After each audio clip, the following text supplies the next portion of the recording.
Hello, everybody, and welcome to day 2 of Sequestration Week. Today, we're going to be talking about forests and the capacity of forests to help us to sequester carbon to achieve our climate targets. We've got a great lineup of panelists today that I'll be introducing in more detail in a minute, but we have Sam Ehrman from Friends of Trees, Julius Pasay from the Climate Trust, and Greg Meade from the Nature Conservancy. My name is Brian Stewart. Joe and I are from Electrify Now. We'll be hosting today, and thank you for tuning in. Just before we get started, a little background on us, Electrify Now. We're a voluntary organization based here in Portland, Oregon, and our goal is to help empower people to understand their role in our energy system and help them to take actions to help transform our energy systems to clean, renewable energy and electric options for how to power their homes and their lives. We recommend 3 major actions for people to take in their own homes, which is about cleaning up their electric supply to make sure that you get clean, renewable energy to your home. It's quite easy to do, very affordable. And then eliminating all the fossil fuel burning devices in your home by electrifying your home. There's an electric option for every one of those things. They perform actually better than the gas counterparts and can save you money in operating costs. And then, of course, electrifying your ride. But it's important that we also remember that there's other folks in our communities who might struggle to be able to afford this transition or to have access to these solutions. And so we talk about the 4th action being electrify everyone, which is about all of us helping to make sure that low-income communities and BIPOC communities have access to these same solutions. There's tons of information on our website, so please visit electrifynow.net. We've got tips, trusted resources, even some discounts on products, etc. So check that out when you have a chance. All right, Joe, so why are we talking about carbon sequestration? Well, great question, Brian. For all of you who joined day 1 yesterday on carbon sequestration, I gave a longer spiel. Today, I'll just say that usually Electrify Now is educating on how we reduce our emissions, right? That's a huge challenge that we're facing, 51 billion tons of CO2 that we're emitting worldwide per year. And we feel that electrification is one of the quickest ways to do that. But we also know that there are some sectors like concrete that we're going to be talking about on Thursday and industrial sectors that are hard to electrify. And scientists are telling that we're going to have to pull carbon out of the atmosphere at the same time. So we are going to need to sequester carbon. So we wanted to make a whole week devoted to this topic of sequestration because there are so many ways to sequester carbon. Yesterday, we talked about carbon capture and storage, and I'll put a link in the chat room to that video if you missed it. Thanks to those of you who were able to come. Today, we'll be talking about forests with our guests, our panelists, who we'll introduce in just a minute. Tomorrow, we'll be on grasslands. And then Thursday, we'll be on green concrete. And Friday, we'll be on soils. We'll put all these links in to these webinars in the chat. We are so excited by the enthusiastic engagement by people signing up for this. This week, we've had over 2,000 people sign up for this the entire week from 41 countries. So as we did yesterday, and if you feel comfortable sharing, let us know where you're from, write it in the chat, and say hi to your fellow attendees. And thanks to everyone who is here. So now I'm just going to give just a quick second and turn over the floor to Sam Ehrman, who's from Friends of Trees. Now, as you all may know, Electrify Now is an all-volunteer organization. So we use these webinars as a way to raise money for really great organizations. And this whole week, we are raising money for Friends of Trees. And Sam, I'll let you talk a little bit about who. I think we've raised about $500, by the way, and thank you all who donated. Amazing. Thank you, Joe. Thank you, Brian. What an amazing week of webinars you folks are putting on. And we're so appreciative to be a partner of yours this week. A bit about Friends of Trees. We're based in Portland, Oregon. We were created in 1989 by a community member who just wanted to plant trees and build community. Today, we have planted over 850,000 trees and native shrubs throughout Oregon and Southwest Washington, in parks, natural areas, and neighborhoods. And we continue to do so even amidst the pandemic, though it's a bit of a challenging year for us to organize a bunch of people in the community. We're still planting somewhere around 20 to 30,000 trees. Usually we're planting 50,000 trees with somewhere around 7,000 volunteers. So the work goes on. We're so appreciative of your support of our organization. If you've donated, thank you so much. And yeah, I really look forward to maybe planting with you someday. And have a great session. Thanks, Sam. That's great. We're blessed with a really great urban canopy here in Portland, partly due to the work that Friends of Trees does. And obviously that's good from a carbon standpoint, but it's great from a livability standpoint too. It's really going to be important, particularly as the climate gets hotter, to have shade in our cities. So thank you, Sam, for the work you guys are doing. It's really fantastic. I'd like to then introduce our other speakers. We've got, I couldn't imagine two better experts on the topic of forestry projects, forest offsets than the two people we have today. We have Julius Pasay from the Climate Trust. He's the Director of Project Development there, working on forestry and grasslands related investment opportunities for the Climate Trust, and also developing offset projects with landowners and land managers throughout the United States. He was also the forest manager of Yale Forests and a Fulbright scholar doing some really great research on agroforestry techniques in France.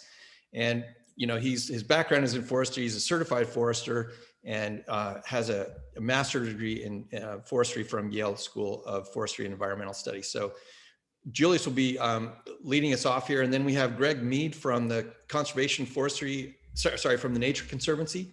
He's the Conservation Forestry Program Director. He's been there for 25 years and has tons of experience developing forests, some of which the Nature Conservancy owns and some others that they work with landowners on. And his portfolio has sequestered over 3 million tons of CO2 across 250,000 acres. So that's equivalent to 6.9 million barrels of oil. That's a lot. Thank you for that work, Greg. And I'm sure he's got lots more in the pipeline.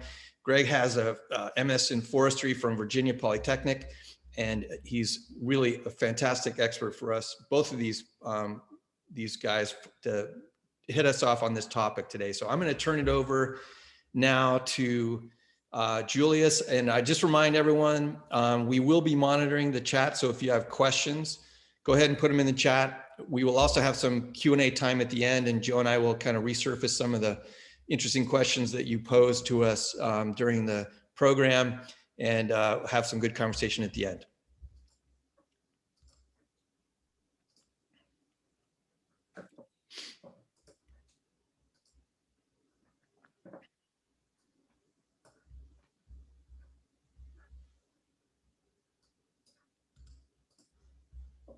Great. Okay. Thanks for your patience just while I got that up there.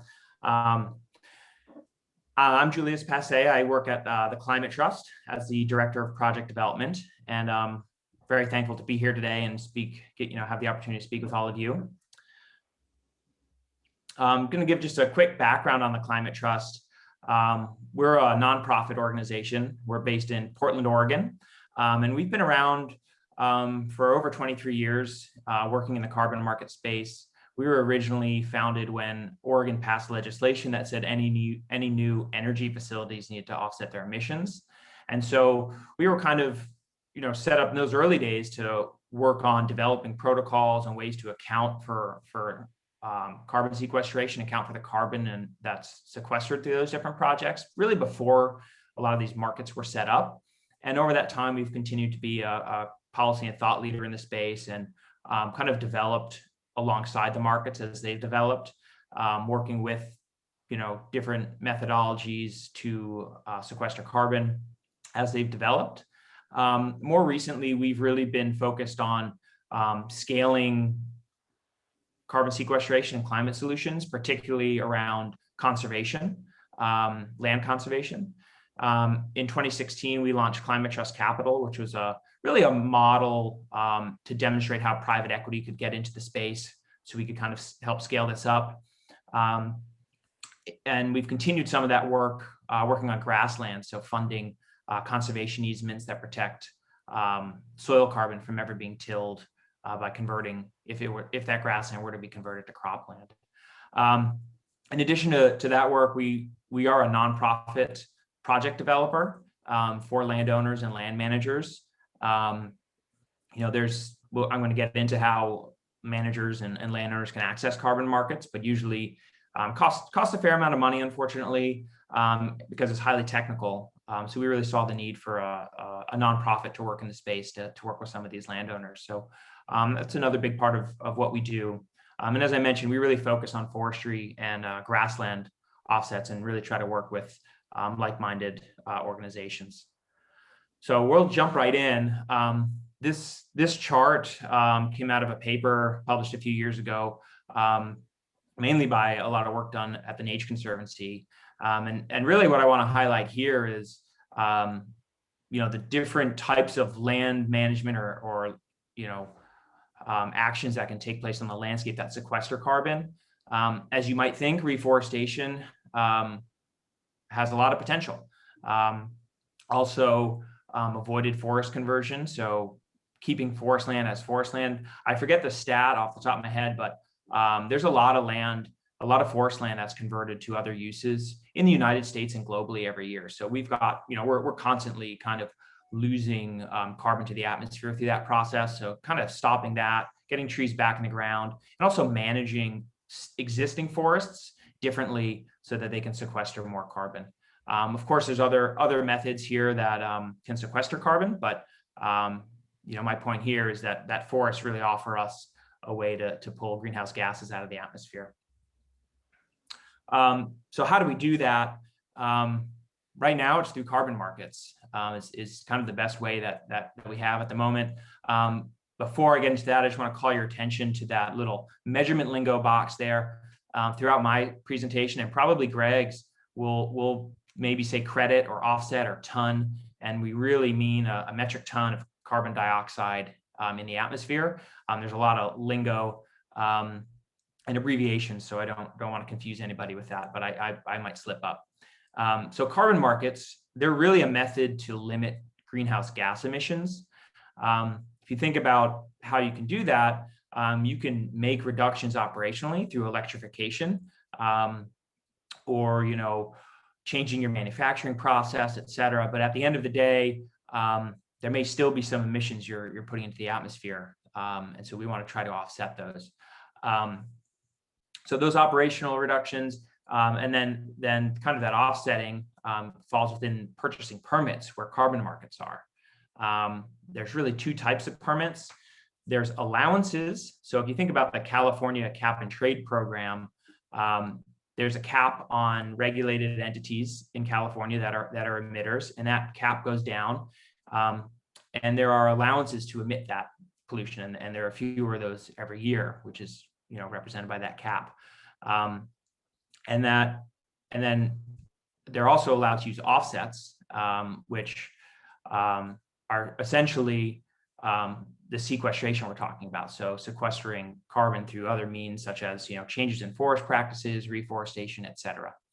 And really, whether we're talking about the California market, cap and trade, or voluntary carbon markets, the big point is that offsets, they're being used to bridge the gap between what we can do operationally at the moment with where we are with technology and what we want to do.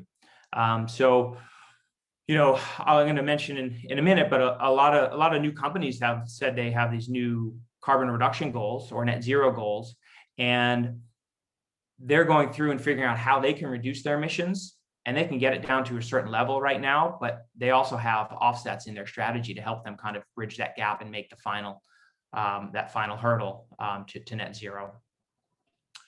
So who's buying these carbon offsets? As I mentioned, there's regulated entities in some places. In the US, it's mainly California, the cap and trade program, and those entities are required by law to meet those greenhouse gas targets. So they're going to make their operational reductions. They might be buying those allowances that I mentioned and buying offsets. And then there's a voluntary market where a lot of Fortune 1000 companies, universities, governments, even individuals have decided to reduce their emissions, and as part of that strategy, purchase offsets. So then that we see that in a lot of sectors. We see that in the finance sector and technology, in oil and gas, in manufacturing. A lot of local breweries have, purchased offsets. And you'll see over there Corsia, which is the international aviation. They were going to start purchasing a lot of offsets in the next few years, because right now I don't know what the solution is for air travel and making that allowing airplanes to emit less emissions, greenhouse gases.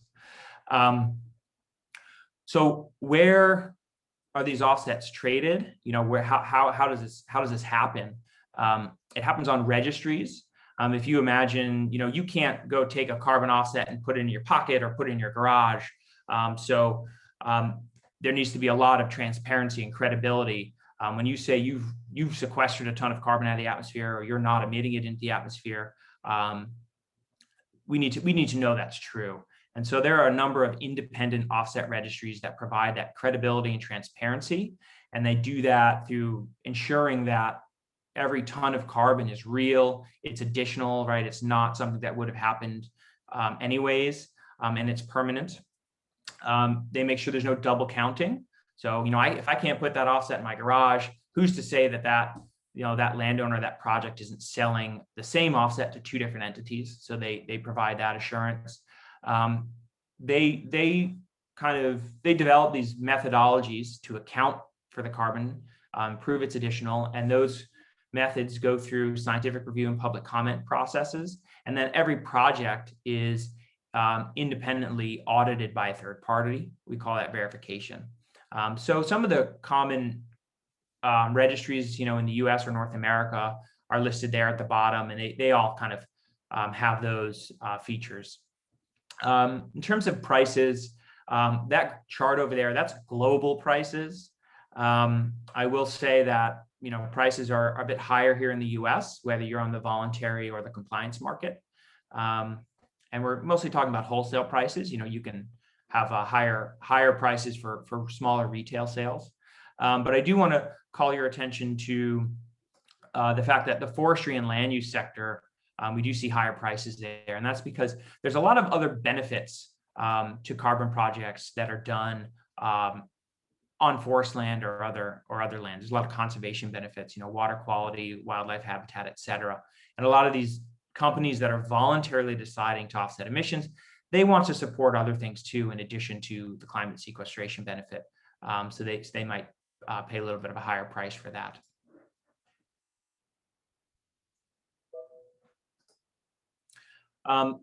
So where are we at right now with the market, carbon offset markets? One, I'll say we're definitely seeing increased voluntary demand. During the pandemic, the number of companies that made climate neutral and net zero pledges doubled. And another feature of the market is that it's really piecemeal, right? I've been referring to the California compliance market, the voluntary market, and that's because, the approach to this has been piecemeal. We've had a bit of a lack of federal leadership on it for a little while now. We've seen a lot of different approaches by different countries and different states, frankly. But there is additional demand that's coming online. That's through different approaches. In Oregon, the governor issued an executive order for carbon pricing. We've seen the regional greenhouse gas initiative in the Northeast and Mid-Atlantic states really expand recently, with other states saying they want to join that. As I mentioned, international aviation is going to be purchasing offsets. And there is work to streamline the global market. There's a task force on scaling voluntary carbon markets that started, really got off the ground last year, and they're continuing to do a lot of work currently, trying to make the markets a little more liquid and more transparent and easier to work. Because as you can imagine, with all these different types of markets out there, it's hard for companies to navigate that and effectively incentivize forest sequestration carbon sequestration through forest practices or otherwise. So now kind of honing in, we've talked a little bit about the markets generally, but let's talk about land use and forestry. How do land-based carbon projects access these markets? So say you're a landowner or a land manager, and you want to sequester carbon and be, recognized for that. How do you access these? Well, as I mentioned, we've got those registries, those independent registries, and they have set forth their protocols and methodologies to account for that carbon. And that's how we've been doing this over the last, decade. The vast majority of projects, at least in the US, are forestry projects. There's well over 200 of those projects. This map's a little bit outdated, my apologies, but just wanted to give you an idea that we've got these projects kind of in most parts of the country. There are some avoided conversion projects down in the Southeast where there is pressure to convert forest land and lose forest land to cropland. And sorry, I skipped over improved forest management, but that's the majority of projects where there's a standing forest that's being managed, and we're going to adjust that management to sequester more carbon and store more carbon over the long term on that forest. And then there are also reforestation projects. There have not been that many reforestation projects to date. I think we're going to start seeing more of those, but most of this work has been done with standing forests. I know you'll be talking about grasslands tomorrow, but there are a few of those projects where we're protecting grasslands from being converted to cropland. And it's really, there's not many wetland projects, and there are some efforts to develop projects and markets for improved agriculture, but that's still pretty nascent. So there's a neat map that was just published. You can find this at the Reforestation Hub if you were to Google that. And this kind of shows some of the opportunities for reforestation in the United States. As you can see, there's a lot of opportunity, potentially 132 million acres. A lot of that is could be on pasture land or marginal cropland or areas that have burned and just have never been reforested. See a lot of that in the West, of course. So there's there is opportunity for reforestation, but right now the markets are kind of figuring out how to do that. A lot of it has to come down to finance and how to pay for all of this stuff, where the carbon benefit comes in maybe 10 years, but you need the money right now to actually get those trees in the ground. So I just want to bring this back to reality a little bit. I know we're talking about markets and it's kind of abstract. And this is my last slide, and then Greg's going to jump in and talk about some kind of case studies. But in terms of forest management, most projects and most of these forest offsets are forest management carbon offsets and carbon projects. And so it's worth kind of thinking about how forests are managed.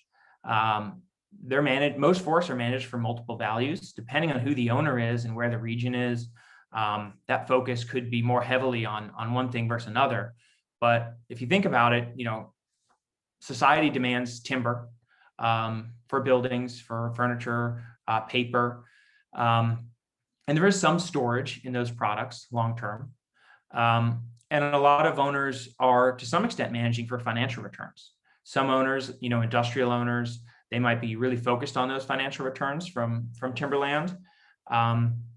Others maybe less so. There's always a component of management for wildlife, water quality, recreation, and of course carbon. And all of these things can happen simultaneously and together. Some of the things that we can do in terms of forest management to increase carbon storage, we can extend rotation lengths. And when you think about forests, most of the forests, especially in the United States, places where there are strong laws, it's not as if the forest is cut and then it's no longer forest, unless it's being converted to cropland or something. But if it's forest land, it's being harvested for timber for society, and then it's either being replanted or it's going to regenerate naturally, depending on what ecosystem we're working in. And that's kind of a cycle of harvesting, growing, harvesting, growing.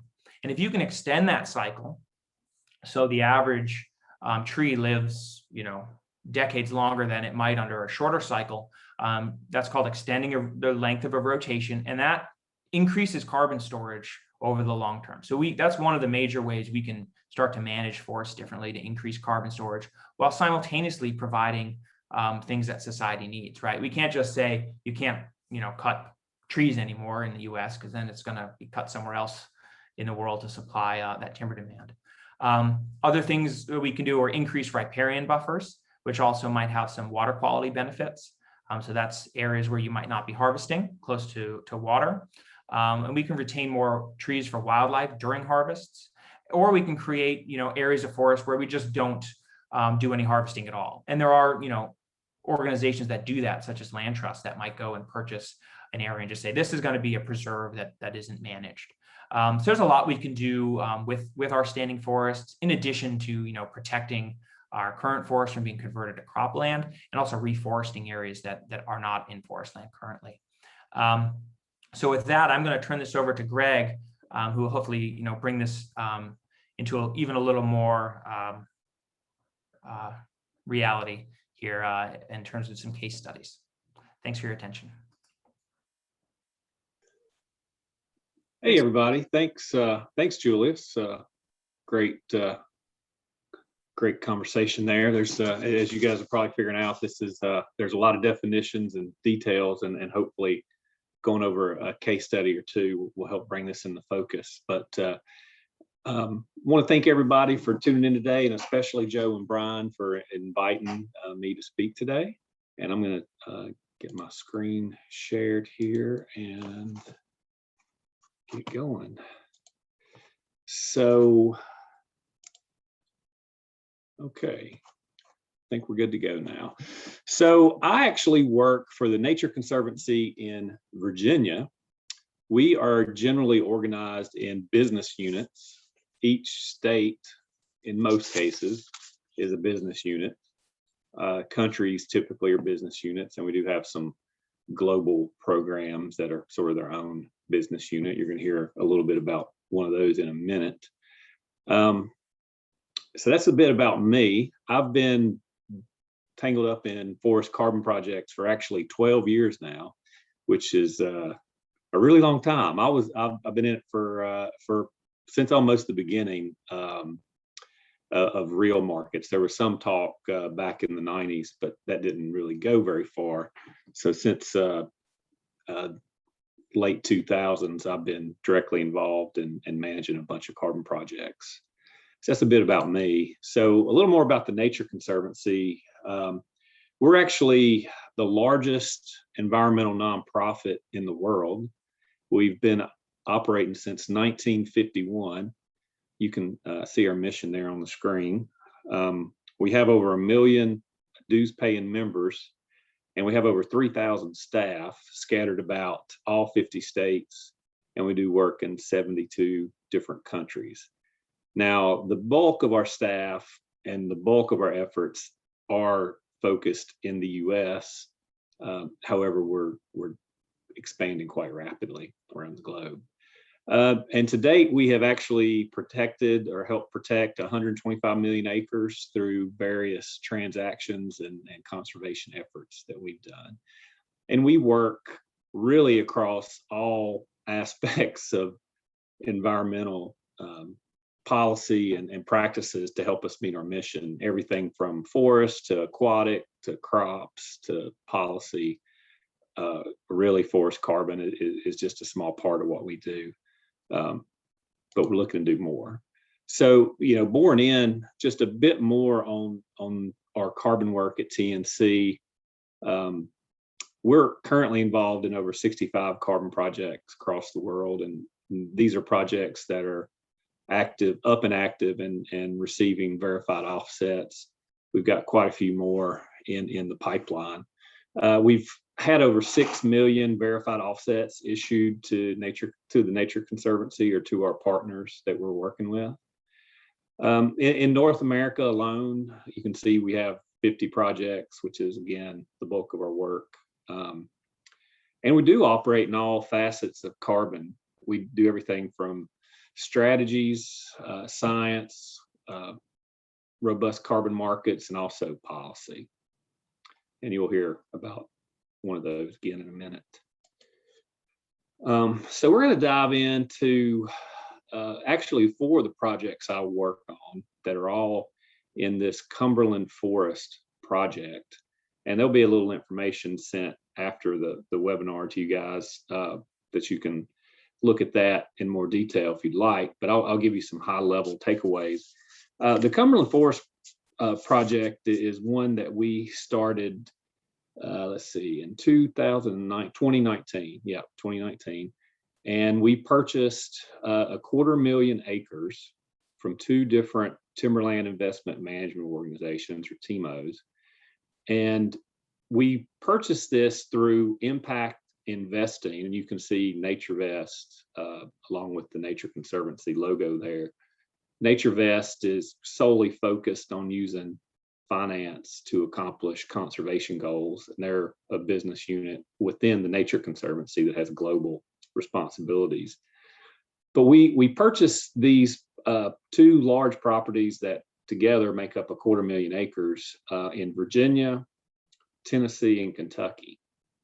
So that's sort of why I'm involved. Is I was already managing carbon projects, and these presented themselves as an opportunity to do some more carbon management. Now, the Nature Conservancy does not actually own these properties. We used impact capital, basically not philanthropy, but we went out and raised the money as an investment from individuals and endowments and retirement funds, et cetera, that had an interest in earning a return while also doing some good environmental work, and we're really interested in the co-benefits. So that's an important thing to note. And this was actually our first project that we've done this. We hope to do more. So far, it's been extremely successful, and you can really make some headway if you're doing a 250,000 acres at a time. But I'll touch briefly on some of the co-benefits. And folks like our investors and the purchasers of the voluntary offset, these are actually, let me back up, these are actually California regulatory offset projects. So they're issued projects, and most of the offsets have been sold into the compliance market. However, we're starting to see a shift, as Julius mentioned. Voluntary buyers have really increased their interest in offsetting their emissions, and we have such a great story that we've been seeing a lot of interest from voluntary buyers at a price premium above the regulatory market, which is great. And that's really where we need the market to go. We need carbon to be expensive to allow more people to do more projects.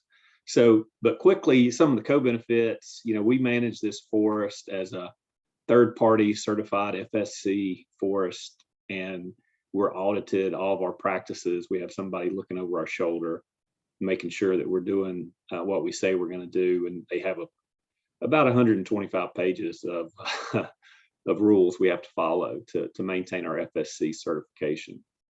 We also allow public access, public recreation access in the way of hunting, hiking, fishing, etc. There's a ton of use of these properties by the community, and actually people are traveling to these communities, which are in the coal fields of Virginia, Kentucky, and Tennessee, which economically aren't doing that great.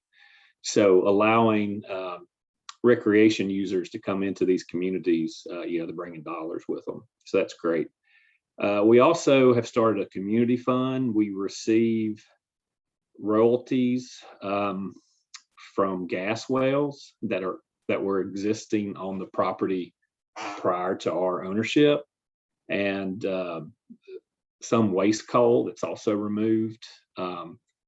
That was there and operating when we took it over. We decided that we did not want to profit from any of that revenue, so we have basically parlayed that into community funds that we have given to our partners, UVA Wise, and some local soil and water conservation districts to operate a community grant program that focuses on economic development, compatible economic development. So we expect to push out about $500,000 over 10 years or so to that community fund. And one of the most exciting things that's going on currently is we're negotiating scoping contracts with two major power utilities to install solar panels on some of the abandoned mine land. Just to be clear, we're not cutting any trees down, put up solar panels, but these properties are in the coal fields, and they're about 85% forested, 15% in some form of abandoned mine land. And we're focusing on trying to get some solar panels in those locations. And we've got 2 utilities that are interested, and we're working through the details. So those are all the co-benefits. That's the most important co-benefits. There's actually others, but those are the ones that we're really excited about and what make other people excited. But you guys are interested in the carbon sequestration. And these 4 projects have actually sequestered, since we obtained them, 2.2 million tons of verified carbon, which is, Brian gave you a few statistics early. I'm going to give you a couple more. Just on these 4 projects on the Cumberland Forest, that's the equivalent of taking 475,000 cars off the road, which is also the equivalent of 5.5 million miles being driven, which is big. It's a big impact. But again, we have 250,000 acres, so it adds up across that much space. So there was a couple questions in the chat box about talking about IFM and how does that create carbon, and I'll touch on that a little bit. So the previous owners were timberland investment companies, and they were quite aggressive, and they have always been quite aggressive on harvesting. So what we have done is tap into another stream of revenue that allows us to be competitive on purchasing these properties and generate revenue from carbon, which allows us to take our foot off the gas of timber harvesting and essentially extend the rotation. So the trees get bigger, the trees get older, more carbon is sequestered for a longer amount of time. Basically, we're decreasing the harvest rate out there.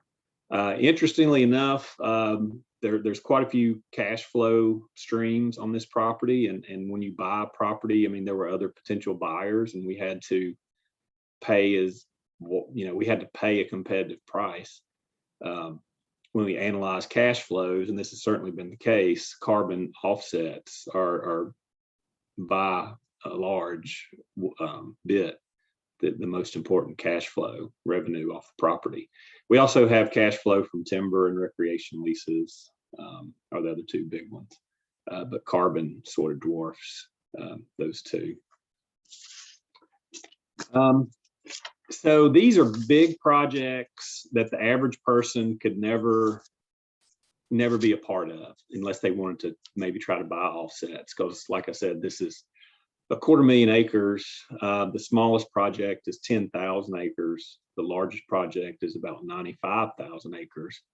And the average landowner obviously doesn't have that kind of forest to deal with. So I'm going to shift a little bit, and we can certainly try to answer some Q&A on Cumberland Forest if we have time. But I want to spend the rest of my time talking about the future carbon projects. And I noticed in the Q&A or chat, there was some comments around, we haven't done enough, we need to do more, which certainly we subscribe to that. We know we need to do more. We've done a lot, but we've really only done a small fraction.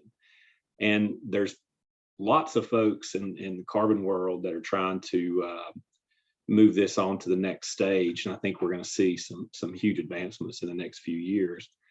And I'm going to touch on 2 of those today. Carbon co-ops is a little bit like getting your friends together, your neighbors together that all own forest land and doing just like what it sounds, a co-op. You agree to manage in a certain way.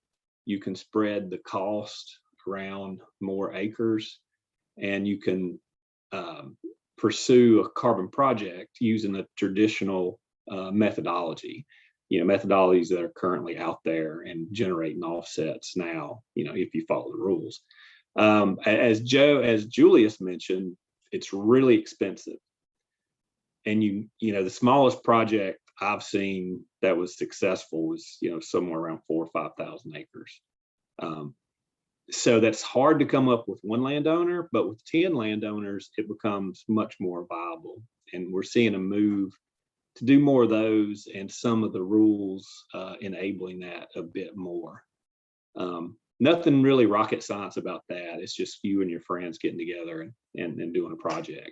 Now, the other one is quite a bit different, and we're really excited about it. The Family Forest Carbon Program is something we've got in partnership with the American Forest Foundation, and I'm going to have some more information coming to you guys on this as well. But we're really looking to leverage carbon finance to help the average landowner. And I'm going to show you a couple of graphics of why that's important. Here you can see the yellow bars are percentage of ownerships by acres.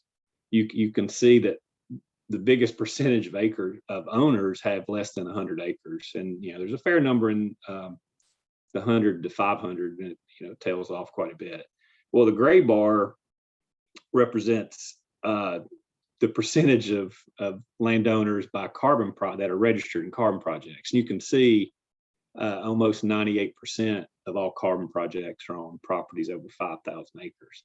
So we're obviously missing the mark with reaching the people that actually own the majority of the land and actually have a lot of interest in carbon sequestration.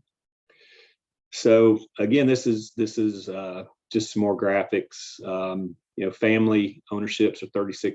And you can see the other slices there. And family segment is what we're really targeting with this program. I'll back up and give a few more details. So we're running a pilot program in Pennsylvania right now, and it'll be rolled out to the rest of the Central Appalachians over the next 12 to 18 months. And it's a program that allows you to actually sign up via a website. And we've seen properties, I think the low end is 70 to 80 acres. And it's a little bit like a co-op because you're pooled together with everyone else. However, there's some key differences. I won't get into those key differences for sake of time, but we're developing a methodology that's nearly complete that will allow this program to be issued offsets, and the average landowner, once it's available in your area, would be able to tap into it. A lot more details I don't have time to get into, but that's where we think the future is. I think these big projects that I'm currently managing will always be important too, but most of the big projects that make sense to do have already been done, and we need to move on and do a lot more. And this is an area to do more work. So I think I'll stop right there, Joe and Brian, for interest of time. Perfect. Thanks so much, Greg. And Julius, those were fantastic presentations and a lot of great questions in the chat. Just remind folks, go ahead and put your thoughts. A lot of you have already done that in the Q&A or the chat, and we'll get to as many questions as possible. Brian, you have one? Yep. Yeah, maybe I'll start. I'll jump in here. I want to start kind of, I think there's a lot of great things we want to dive in here too, but let's start a little bit with why it is. I want to make sure we make this clear for people, why it is that increasing rotation schedules really does what we want, which is store more carbon. Because I think all of us get the idea that when a tree grows, it absorbs carbon. You cut it down, and as you mentioned, Julius, some of that carbon will be stored because it'll be built into homes or furniture or whatever, a small part. But for the most part, the carbon that was stored gets released back in the atmosphere. So the idea, but I want you guys to jump in here, but the idea about extending rotation cycles is, if you think about an area of land that has a carbon stored in it in those trees, if you can get more carbon stored in that same space, that's essentially, if I understand it correctly, why carbon offsets work for forests. Because basically what you're doing is you're saying, in this section of land, we're going to store more carbon than we are currently. But could you guys elaborate on that a little bit with the rotation cycles and just make that really clear for people? Yeah, I'm happy to take a quick stab at it, Julius. You can weigh in. So, forests in the U.S. have been extensively managed and arguably mismanaged, forever, as long as there's been European influence. So their carbon sequestration potential is much higher than it currently is. So if you go out as a forester into a forest and you look around, without a doubt, almost every single time you'll say, oh, well, this forest could easily grow for another 40, 50, 60 years and be just fine from a health standpoint. So there's a lot of upward room for us to grow these forests. In the past, they've been harvested and managed more intensively, sometimes due to cash flow concerns and needs, but also, quite frankly, folks really not knowing. I mean, that kind of comes into the mismanagement part. How many timber harvests historically have had a professional forester involved? Not very many on private land. So there's a big disconnect from what the productivity of the forest can do versus what they're currently doing. And when you place a forest in an IFM project, you're generally adapting these longer rotations, storing more carbon, et cetera, et cetera. So does that answer your question, Brian? Yeah, I think so. I mean, I remember you guys talking about, the life cycle of a tree where it's young, it doesn't absorb much carbon. And then as it gets older, it starts to really grow quicker and therefore store more carbon.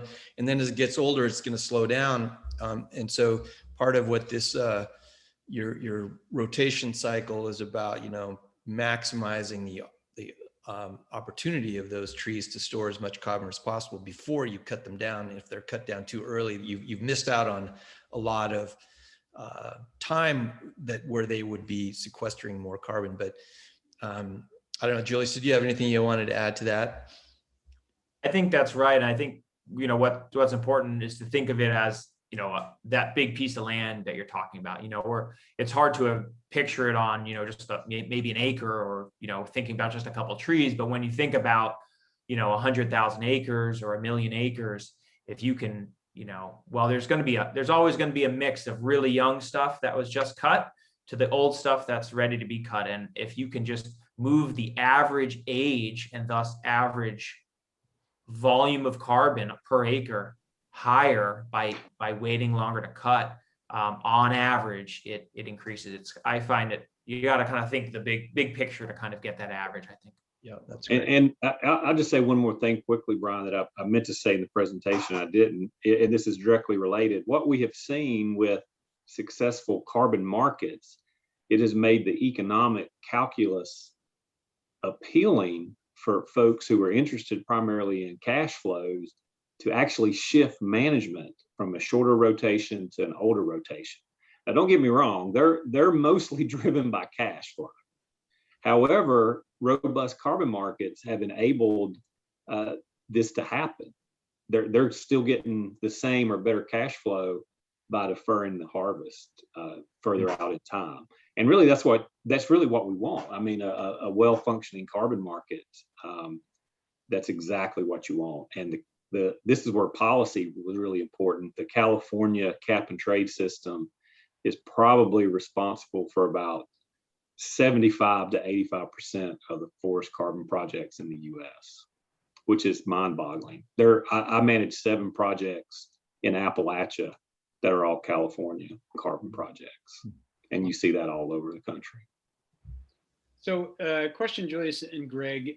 So we're talking a lot about harvesting here and lengthening the rotation, but I think a lot of folks have the idea that, if we're buying an offset or an institution is buying an offset, it feels better if we're putting land into a preserve, or, it's more appealing to a lot of us. And some just asked the question, what percentage of carbon offsets go to protecting mature forests that will never be touched versus managed forests that we talked about a lot today? That's a good question. I'm not sure. Maybe Greg has a stab at the percentage. I'm not sure what the percentage would be, but we do see a lot of those types of projects. especially with those different landowner types, right? We've been talking a lot about rotation lengths right now, and we're really getting into kind of financial management at the large scale. But there's a lot of land trusts throughout the country, public agencies too, that, yeah, they want to, their goal is conservation, and to, take forest and just leave it as forest. And maybe they do some management, but their goal isn't a financial return in timber production. And the way we see that play out a lot of times is, small land trusts they're always looking for cash to buy more land. They're looking at, hey, we've got these forests right now. Let's do a carbon project on the forest we have. We're going to take that revenue and put it towards another acquisition, another forest that the community is going to get to use, and we're going to allow that forest to grow. So we do see quite a bit of that. I don't know. I don't want to hazard a guess on the percentage, but maybe Greg has an idea. Yeah, it's probably, depending on your perspective, maybe unfortunately, I think it's probably somewhere less than 50%. However, I will say, and I didn't mention this, like our Cumberland Forest project, within a few months of acquiring that property, we placed the largest conservation easement in the state of Virginia on the property we had purchased. Now, it's not a preserve type easement that it allows sustainable forest management, but it can never be developed. So it will always remain a forest. So there's that. And there's actually a fair bit of that, because these projects usually award or incentivize easements that ensure permanent protection, because it makes the project less risky. So we see a fair bit of that too. There's a lot of energy in the chat around this question around, the kind of fear of fraudulent offset programs.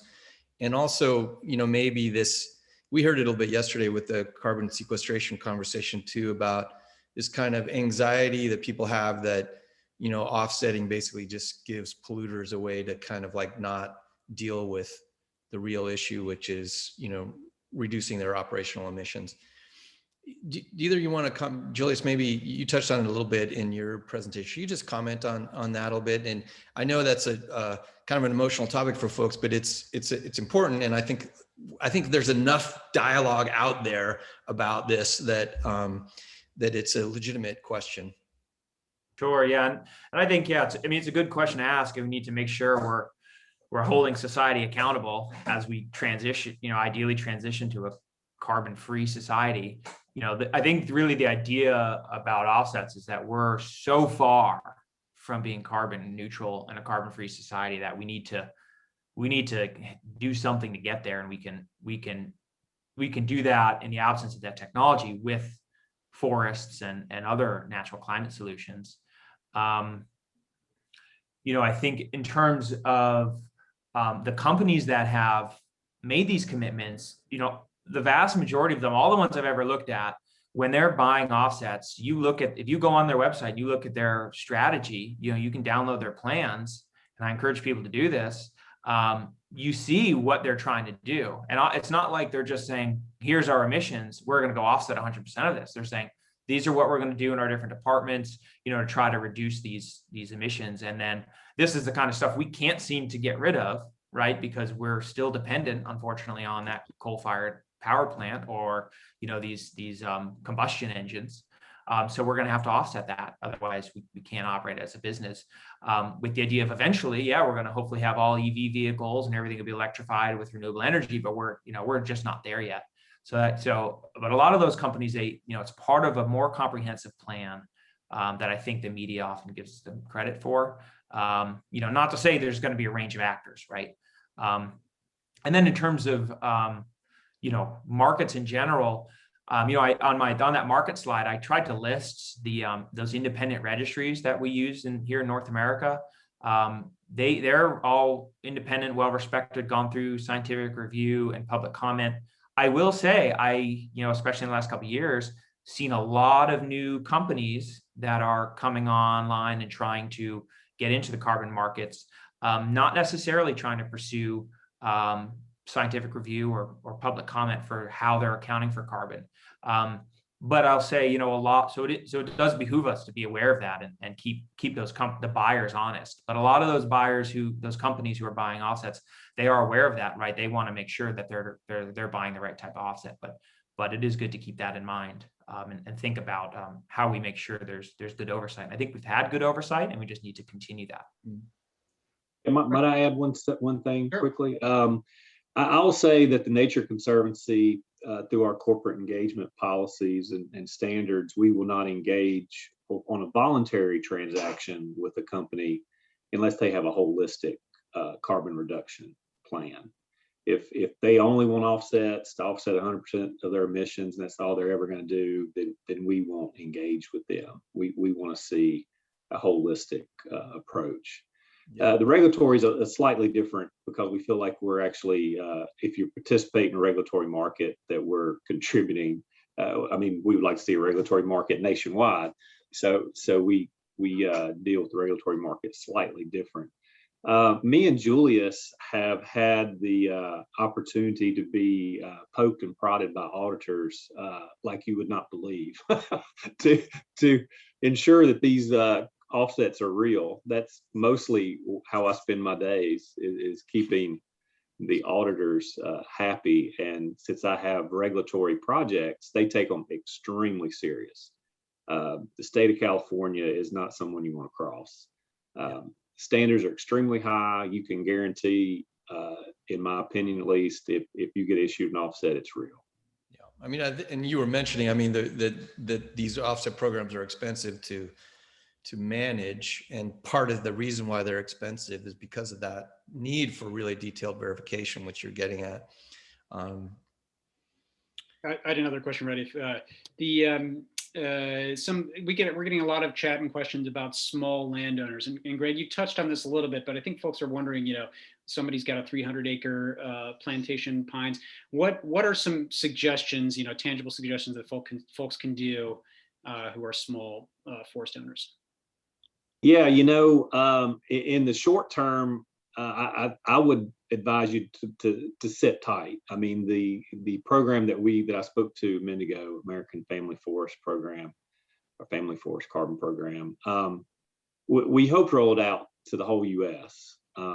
We got to start small, but we've got big ambitions, and that's the type of program that the average landowner could participate in. It's not available everywhere now, but we're trying to ramp that up quickly and devoting a lot of resources. Unfortunately, I just don't know of a good carbon offset opportunity for a 300-acre forest. And I don't know, Julius, if you have any thoughts you could offer on that. I think that's right. I think there's, a lot of work being done to make markets more accessible for small landowners. So we're starting to see that happen. So I agree. Yeah, the common thread around this type of opportunity is a heavier reliance on technology as aerial imagery and satellite imagery gets better and more detailed and more real time. We can get the measurements and confidence we need without sending a bunch of people on the ground, which is expensive. Yeah, gotcha. Yeah, we're hearing the same thing with soils. That's exactly what we need, is more measurement technology. The other question that comes up frequently in this area, I've seen a couple of them in the chat here, is around wildfire. And, we've experienced here in the West Coast some really devastating wildfires last summer. And we're I think everyone's on edge, expecting that that's going to be the new normal here. And it's horrifying to watch. It's terrible to live through. And you got to know that it's not good in terms of our carbon sequestration plans. Can you guys touch on how the programs that you guys are working on, or how this whole idea of better forest management through carbon offset programs, what's the relationship between that and wildfire mitigation?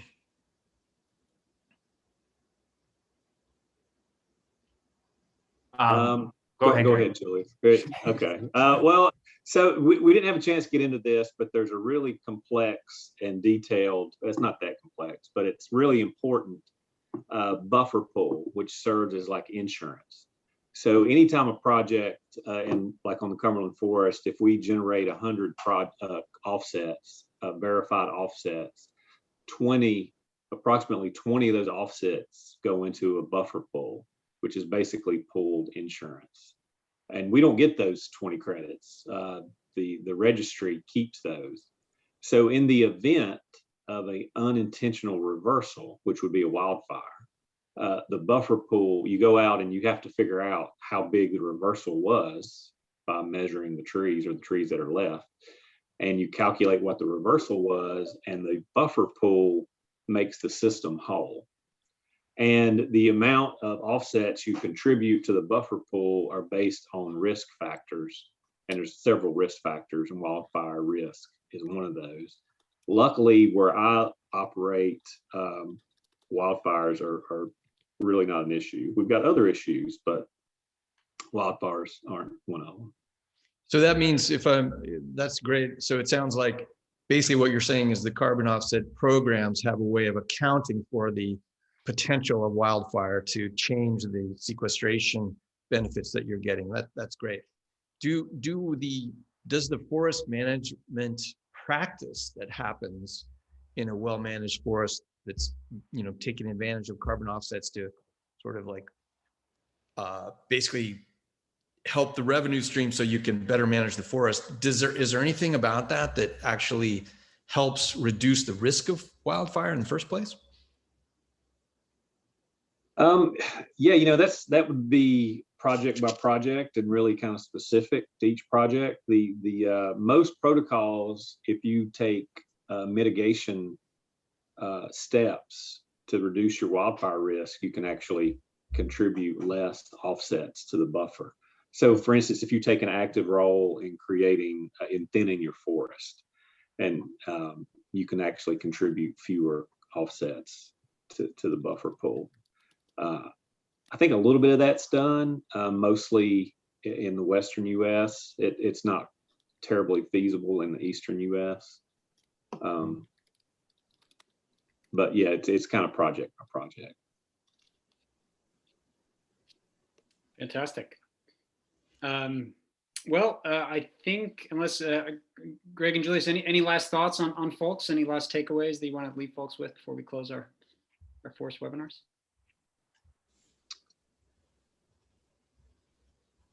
I think that no, but thanks for your attention.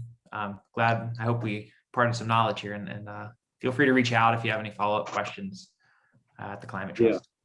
Yeah, thanks for the enthusiasm and energy. I feel like I could do this for another hour answering questions, but there's a great question. I think you'll see much more of this to come. I think we're only getting started. Absolutely. And I want to reinforce something that Greg mentioned earlier. We will be sending an email to all of the people who signed up for this webinar with recording and the slides, but Greg's provided some great links to other sources of information. If some of you didn't get your questions answered, hopefully that information will help. So I think this is a wrap. Joe, yeah, I want to thank Greg and Julius for attending today and providing this great information. Thanks to all of our attendees. Hopefully we answered most of your questions and had some lively conversation. Joe, any final thoughts there? Well, we'll see you hopefully for day 3 of Sequestration Week tomorrow on grasslands. We'll be sending links to that in the follow-up email. Thank you all for joining us again, and thanks to our presenters so much for being here and sharing their knowledge. Have a great rest of your day, everyone. Bye-bye.